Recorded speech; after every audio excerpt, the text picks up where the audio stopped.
አቀርባለሁ። እናንት የጽዮን ቆነጃጅት ውጡ፣ እናቱ የደፋችለትን አክሊል ደፍቶ በልቡ የደስታ ቀን ንጉሥ ሰሎሞንን እዩ በሚለው ቃል ይህ ለሰሙ ለንጉሡ ሰሎሞን የተነገረ ለፍጻሜው ግን ለንጉሡ ክርስቶስ የተነገረ ቃል ነው። ሰሎሞን ሰላማዊ ንጉሥ ነው። የእሱ ምሳሌነት የቀረበለት ክርስቶስም የሰላም ንጉሥ ተብሎ ተዘምሮለታል።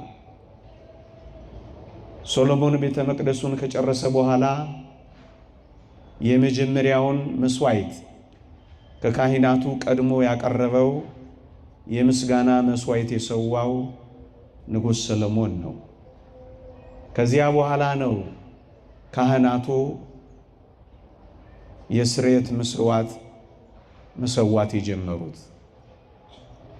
ኢየሱስ ክርስቶስም ቀድሞ የሐዲስ ኪዳኑን መስዋዕት ራሱን ያቀረበው ንጉሡ ክርስቶስ ነው።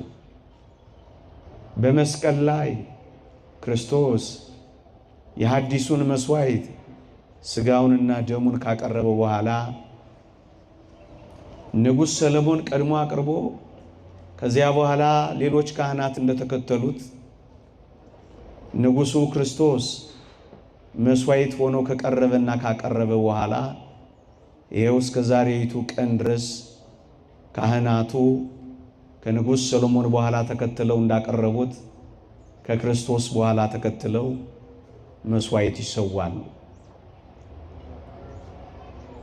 በልቡ የደስታ ቀን ሰዓቴን ለመጠቀም በልቡ የደስታ ቀን ወይም በሰርጉ ቀን እናቱ የደፋችለትን አክሊል ተመልክቶ ደፍቶ ንጉሥ ሰሎሞንን ኑና እዩ የተባለው የሰርጉ ቀን የተባለው የክርስቶስ የሰርግ ቀን ዕለተ ዓርብ ነው።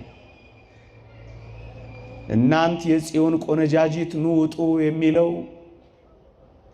ወደዚህ የክርስቶስ የሰርግ ቀን ወደዚህ ወደ ቀራንዮ የክርስቶስ የልቡ የደስታ ቀን ወደ ተባለው ወደ ዕለተ ዓርብ ወደ ማዳን ቀን ኑ እያለ ነው የሚጠራው።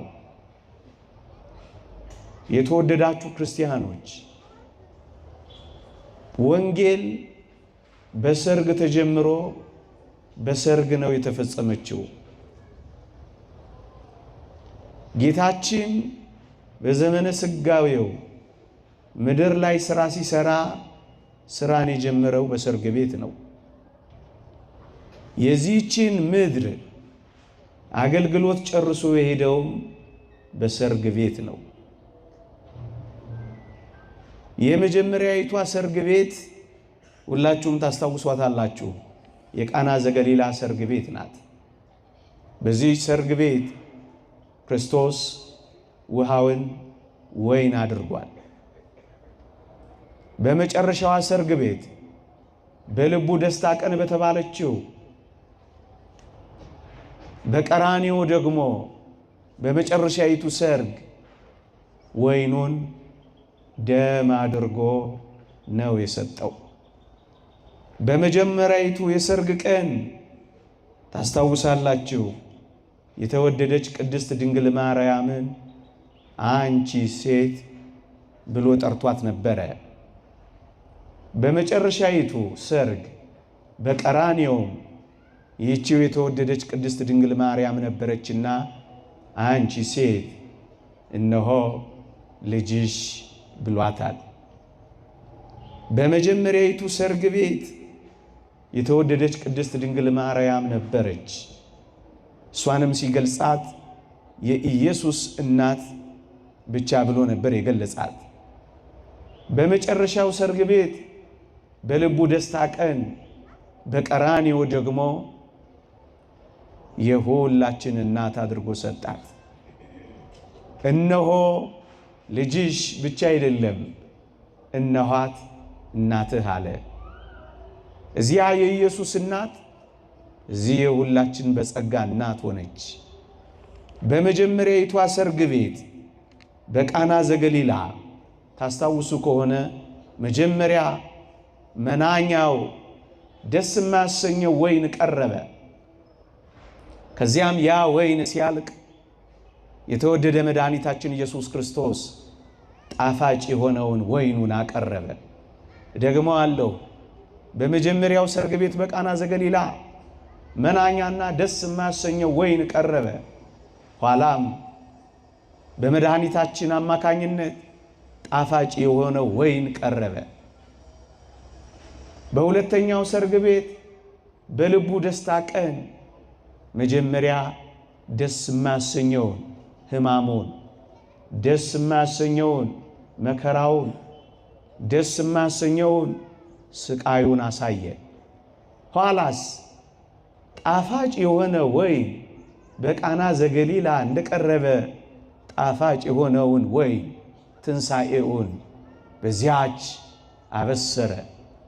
መጀመሪያ ደስ የማያሰኘውን ሕማሙን፣ ከዚያስ ደስ የሚያሰኘውን ብስራቱን። በመጀመሪያው በቃና ዘገሊላ ሰርግ ታስታውሱ ከሆነ ውሃውን ወይን ያደርግ ዘንድ በእናቱ ተጠየቀ፣ በእናቱ ተለመነ፣ ውሃውንም ወይን አደረገ። በሁለተኛው ሰርግ በልቡ የደስታ ቀን በተባለችው እኔና እናንተን ባዳነበት ቀን የተወደዳችሁ ኦርቶዶክሳውያን በሰሙነ ሕማማቱ ደግሞ ወይኑን ደም እንዲሆን የእሱ ብቻ ሳይሆን የአባቱን ፈቃድ ሆነ። በመጀመሪያ የእናቱ በቃና ዘገሊላ፣ ኋላም የአባቱ በዚያ በቀራንዮ። በመጀመሪያው ሰርግ ቤት ታስታውሱ ከሆነ የተወደደች እናቱ የቅድስት ድንግል ማርያም ልመና፣ ምልጃ፣ ጥያቄ ጌታችንን ወደ አደባባይ ተልእኮ አወጣው። በግልጽ ተአምራት እንዲያደርግ አደረገው። በሁለተኛው ሰርግ ቤት በቀራንዮ ደግሞ ዓለሙን ሁሉ